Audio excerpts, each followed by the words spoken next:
Welcome to the Explainer. Today we're diving into a genuinely fascinating and honestly highly esoteric text called Working with Elementals Without Force. This source presents a totally radical framework for how we understand physical reality. I mean, instead of a universe made up of just dead, solid matter, this text proposes that reality is actually built from conscious building blocks. It calls them elementals. It challenges literally everything we think we know about the physical world, suggesting that what looks and feels so solid to us is actually completely fluid and perfectly responsive to our minds. So let's just cut right to the chase with the core philosophical question this text throws at us right out of the gate. Is the physical world actually real? And by that, the source is asking us to completely redefine the word real. Look, if matter exists totally independently of our minds, well, then it's ultimately real and we can't change it. But if it's actually a product of consciousness, that means our minds have the power to alter it. We're all taught this massive illusion that physical things are separate from us and completely solid. But this text argues the exact opposite, that physical forms absolutely depend on the mind. To wrap our heads around these complex metaphysical laws, we're going to hit 6 key areas today. We'll start with the illusion of solidity, then move on to pixels of the universe, levels of resistance, the art of the dance, trapped by the matrix, and finally wrap it all up with a fluid reality. All right, part 1, the illusion of solidity, exploring the 96th level. The whole premise here is that our reality is basically a layered illusion, carefully engineered to feel incredibly solid and independent of us. To really picture this, the source uses a simple bell. Now, from a standard human perspective, your conceptual mind looks out there and just sees a bell, right? A solid, totally unchangeable object. You don't see any consciousness holding it together. But from a higher, what they call an ascended master perspective, there is no solid bell at all. There is only a conscious building block, an elemental, that has just temporarily taken on the form of a bell. And get this, the elemental itself doesn't even realize it's separate from the form it's holding. Now, what's super interesting here is how the author mathematically maps out our descent into this physical illusion. The text says the conscious you starts way up at the 144th level of awareness, and as you gradually descend, you take on new layers of illusion at every single step, creating that gritty experience of a physical world. But the crucial turning point, that's the 96th level. Reaching this level of awareness means you literally have to start questioning the solidity of matter. It's the exact point where you're meant to wake up and realize that physical forms are fluid, not fixed. Which brings us right to section 2. Pixels of the universe, seeing beyond the form. Because to truly grasp what an elemental is, the text uses a brilliant, modern analogy to ground what is a wildly abstract concept. The source gives us this fantastic visual. It says it's kind of like taking a computer monitor and changing the settings so it displays at a much lower resolution. What happens? Well, the individual dots, or pixels, that make up the image suddenly become bigger, and you can actually see them. According to the text, elementals are exactly like these pixels. In your mind's eye, you can actually shift your vision to see that every single solid form is just made of these conscious little dots. And because they're just pixels, they can shift to display an entirely new image. Think about it. It's like swapping out the blueprint of an unhealthy organ for a totally healthy one. But that naturally leads us to section 3, levels of resistance, and why changing reality actually takes effort. Because let's be real. If reality is just shifting pixels, why can't we just snap our fingers and instantly wish our problems away? Well, the text explains that these elementals aren't just empty, passive space. They actually have a deep sense of duty.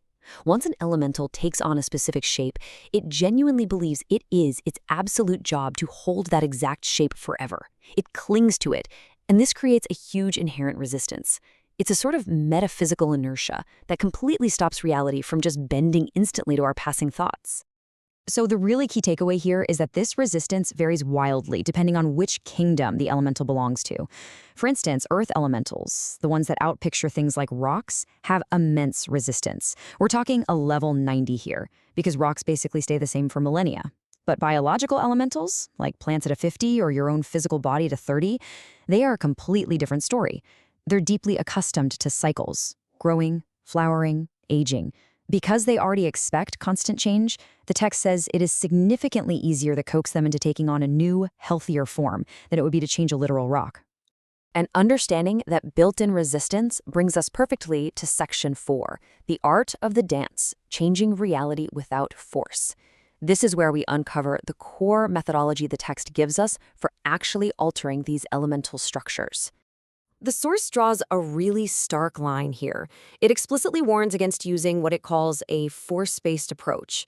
In other words, you shouldn't be using massive psychic or mental willpower to aggressively push an image onto an elemental to overpower it.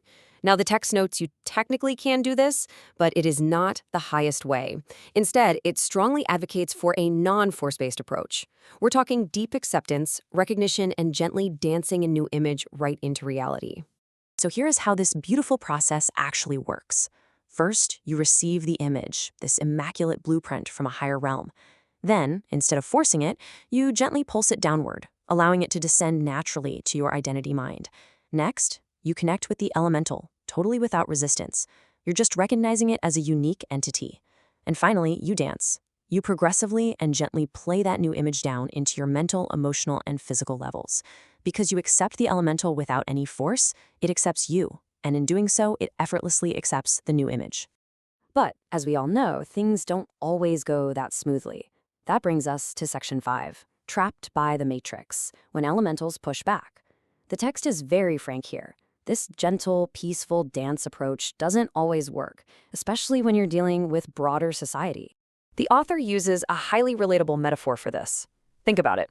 If you walk up to a normal, happy dog, you can easily connect with it and give it a pet.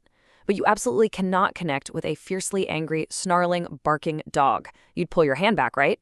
Similarly, some elementals are deeply, deeply trapped in hostile lower matrices of energy.